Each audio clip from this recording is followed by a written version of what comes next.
kind of looking like Marvel is the closest thing we have to a pay-to-win movie studio.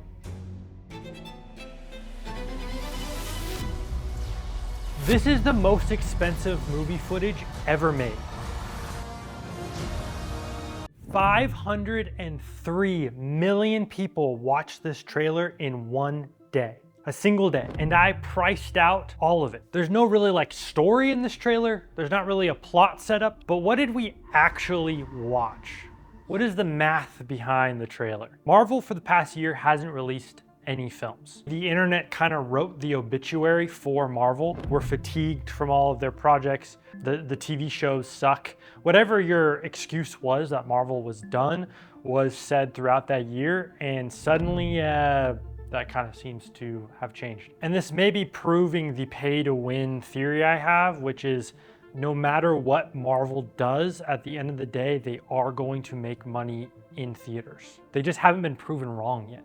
Because with $40 billion of context baked into just trailers, in 10 years when that's $100 billion, will it still be the most anticipated film of the year? Anticipated. I think I said that right. So as a fan, when we watch this, we have context, right? Context is key in all of this and in many things in life. I'm going to be monetarily, numerically, scientifically breaking down this context in terms of ticket sales.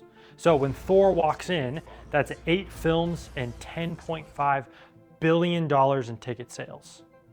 That's a lot of context. One film can't be counted twice. So Thor and Captain America don't both get their Avengers movie that they're in.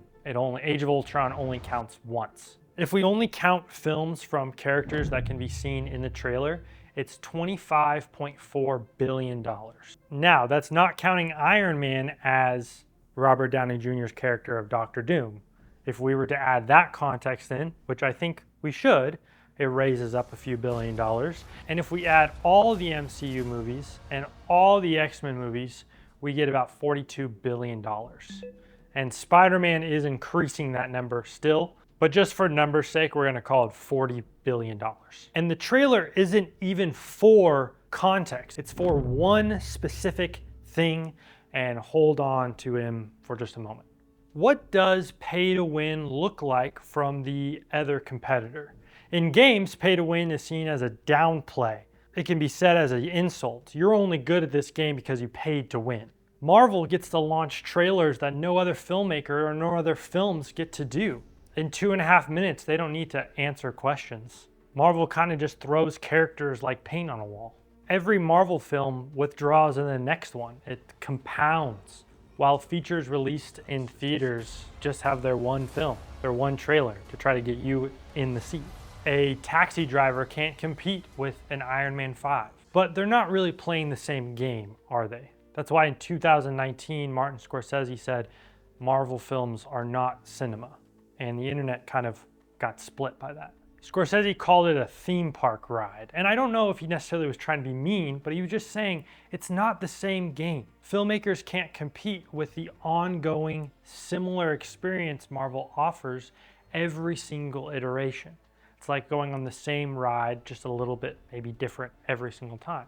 But why did Marvel make the trailer the way they did? They probably knew about 500 million people were gonna watch the trailer, and they weren't just throwing paint at a wall.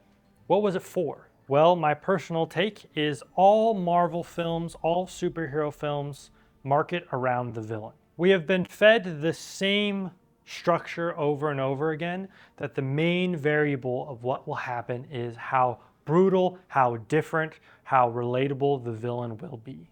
And after King the Conqueror's storyline went down the drain, we are left with the pay-to-win strategy of showing you Doctor Doom is the greatest villain we will ever have in the history of cinema. How do they do that? Doctor Doom has 0 films. Not really true, but 0 that count in the MCU. This trailer gives him 23 words to become the greatest threat ever in cinema.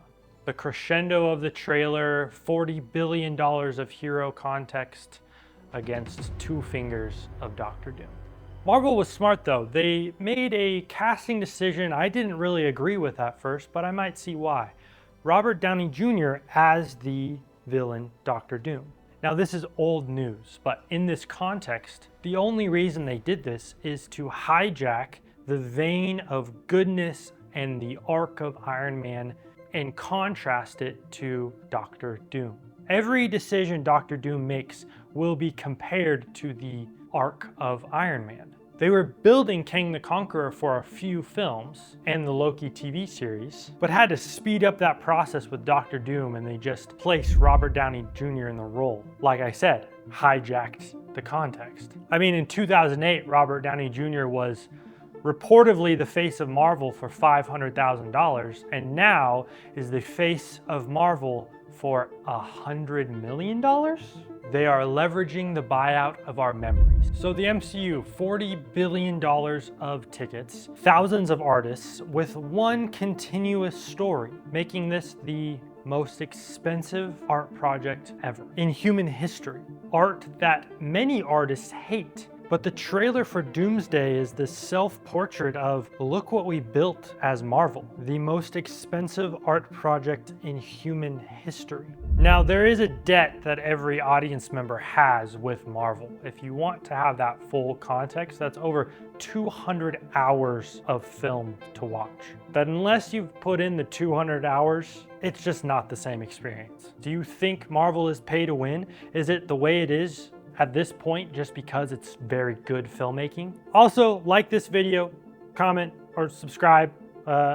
Making more and more every week. I really appreciate it. Thank you.